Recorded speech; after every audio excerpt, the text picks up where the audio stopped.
네, 오늘 전반적으로 장 마감 후에 실적을 발표한 기업들의 성적표가 상당히 좋습니다. 네. 구글과 크리사가 앞서 예상 상회한 실적 발표하면서 시간의 거래에서 강한 모습 보이고 있다 말씀드렸는데요. IBM이 실적을 발표했습니다. 분기순이익이 5달러 39센트를 기록하면서 예상치였던 5달러 25센트 그리고 지난 분기 기록했던 4달러 71센트 모두 사괴한 것으로 나타났고요.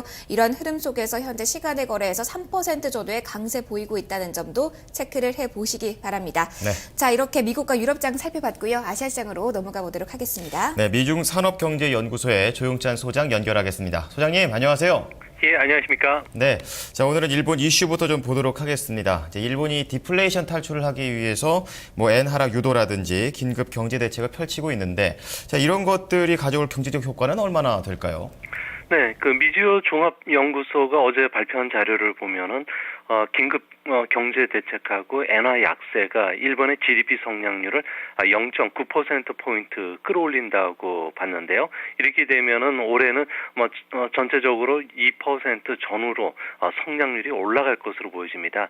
내용적으로 좀 보면은 GDP 상승 효과가 가장 큰 공공투자가 올해 3조 엔 정도 잡혀 있는데요. 이로 인해서 그 GDP 성장률을 0.6%포인트 끌어올리게 되고요.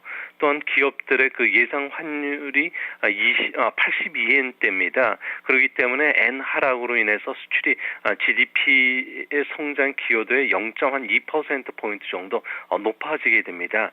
또 엔화 약세하고 공공투자가 확대되면 기업 이익이 늘어나기 때문에 민간 설비 투자도 그만큼 좀 빨라질 것으로 보이시는데요. 이런 그 민간 수요도 GDP 성장률을 0.1%포인트 끌어올리는 것으로 되어 있습니다. 다만 과거의 그 대형 추경 예산 편성 때를 보면은 공공투자가 끝나면 큰 폭으로 성장률이 꺾이는 현상이 나타났는데요. 이번에도 내년 4월에 예정된 소비세 증세 또 공공투자가 내년 하반기부터 꺾이기 때문에 내년에는 성장률이 1.2% 전후로 좀 꺾이지 않을까 보여집니다. 일본 경제는 올해 내년 경제를 보면은 좀 롤러코스터를 타는 그런 느낌이 강하게 나타날 것으로 보여집니다. 네, 중국으로 넘어가 보겠습니다. 어제 차익 매물 소화하는 모습을 보였는데요. 오늘장은 좀 어떻게 전망하십니까?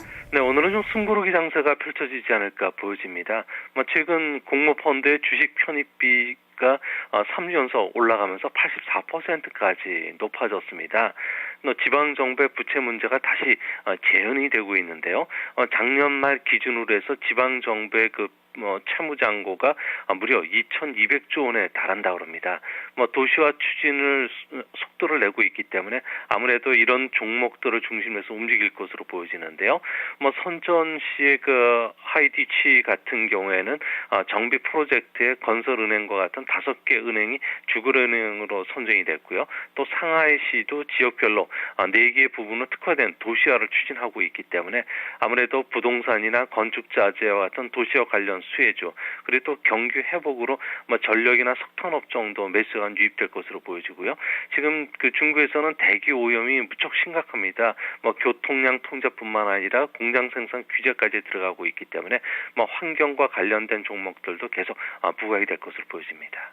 네, 중국 쪽 이슈를 보면은요, 중국 정부가 본격적으로 산업 구조 조정에 나선 것으로 보이는데요. 네. 앞으로 이 중국의 산업 지도가 어떻게 달라지게 될지 그리고 이러한 변화가 우리 경제에 미칠 영향까지 좀 짚어주실까요? 네, 중국 정부는 9개 산업을 대상으로 해서 2015년까지 점유율 상위 10개사를 중심으로 합병을 시키겠다고 발표를 했습니다. 자동차나 철강, 조선, 알루미늄, 시멘트와 같은 업종들인데요. 이들 업종들을 세부적으로 보면은 철강 같은 경우에는 현재 49% 시장 점유율을 60%까지 끌어올릴 예정으로 있고요. 조선은 70%, 그리고 자동차는 90%, 알루미늄도 90%까지 끌어올리겠다고 했습니다. 합병을 하기 위해서는 아무래도 정책 총동원령을 내려야 되는데요. 합병 시에는 세금 우대라든지 재정 보조금 지급뿐만 아니라 인력 구조 조정에 따른 자금도 정부가 지원해 줄 예정으로 있다고 합니다. 신형 설비를 갖춘 공장을 건설할 때는 인허가뿐만 아니라 공장 부지, 광산 자원 확보까지도 우대해 줄 것으로 보여지는데요. 하지만 제가 보기에는 지역 기반을 갖고 있는 국유 기업을 합병시킨다는 것은 말처럼 그렇게 쉽지가 않습니다.